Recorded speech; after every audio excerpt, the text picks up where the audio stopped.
Bismillahirrahmanirrahim. Assalamu alaikum wa rahmatullahi wa barakatuh. Alhamdulillahi alladhi ja'alana min ahli sunnati wal jamaa. Wassalatu wassalamu ala sayyidina Muhammadin alladhi hathana bit-ta'a wa ala alihi wa sahbihi ulil huda wash-shajaa. Amma ba'd. Langu jina naitwa Ustadh Maalim Ibn Omar. Karibu tena mtazamaji wa Rapta Channel. Na leo tupo ndani ya Ramadhani ya 14. Lipo jambo ambalo linaweza likawa lina lainisha nyoyo zetu, lakini pia likawa linaturaghibisha katika kupenda ibada. Jambo ambalo linaweza likakusababisha wewe ukapenda ibada ni kama mfano, ukijua kuwa Mwenyezi Mungu Subhanahu wa Ta'ala anakupenda, basi hutoweza kuisoma Qur'ani kimajaka ama kibubusa tu, kwa sababu unajua kwa Mwenyezi Mungu Subhanahu wa Ta'ala anakupenda. Na hii unaweza ukaona kuwa wale watu ambao wanajua umuhimu wa kuwa Mwenyezi Mungu Subhanahu wa Ta'ala anatupenda sisi waja wake, basi utaona baadhi ya maimamu wakiswalisha huwa wanatokwa na machozi, wanalia. Kwa nini wanalia? Wanajua kwa sababu Mwenyezi Mungu Subhanahu wa Ta'ala ana mahaba nao, anawapenda, lakini pia wanafahamu kile wanachokisoma kuwa hapa Mwenyezi Mungu amekataza kitu gani na hapa kuwa ameruhusu kitu gani.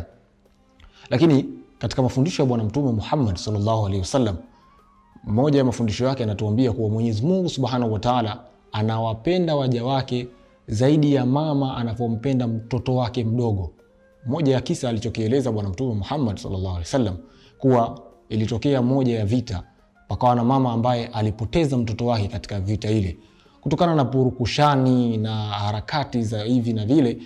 Ile vita, yule mama akawa hajui mwanae amemwacha sehemu gani, akawa basi kila akikutana na mtoto anamchukua na kuanza kumnyonyesha akidhani kuwa ni mwanae, lakini akimtizama vizuri anakuta si mwanae, basi humwacha na kwenda kutafuta tena, kuendelea kumtafuta mwanae. Basi ikawa inaenda hivyo. Lakini tukio hili wakati linaendelea kutokea, Bwana Mtume alikuwa na maswahaba zake wakilitazama tukio lile.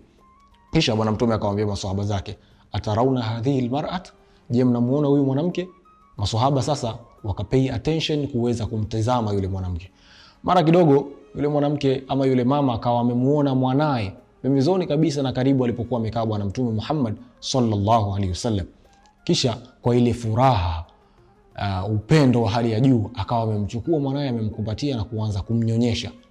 Bwana Mtume Muhammad sallallahu alaihi wasallam akawaambia tena maswahaba, atarauna hadhihi almar'at, je, mnamuona huyu mwanamke? Maswahaba wakasema naam, tunamuona. Je, Mtume akawauliza swali maswahaba zake kwamba huyu mwanamke anaweza kumtupa mtoto wake katika moto? Maswahaba wakasema la wallahi, hawezi hata siku moja kumtupa mwanae katika moto. Sasa Bwana Mtume akasema ndio hivyo hiyo Mwenyezi Mungu Subhanahu wa Ta'ala anatupenda. Inna Allahu yarham biibadihi min hadhihi almar'at, au yarham biibadihi, anawapenda, anashusha rehma kwa maana ya kuwapenda waja wake kulikoni huyu mama, au kulikoni mama vile anavyompenda mtoto wake. Yani akapigia mfano kwa ule mfano wa yule mama alipokuwa amepotelewa na mtoto. Yale mapenzi, mahaba, Mwenyezi Mungu anatupenda sisi waja wake kuliko mapenzi ya mama kwa mtoto wake mdogo.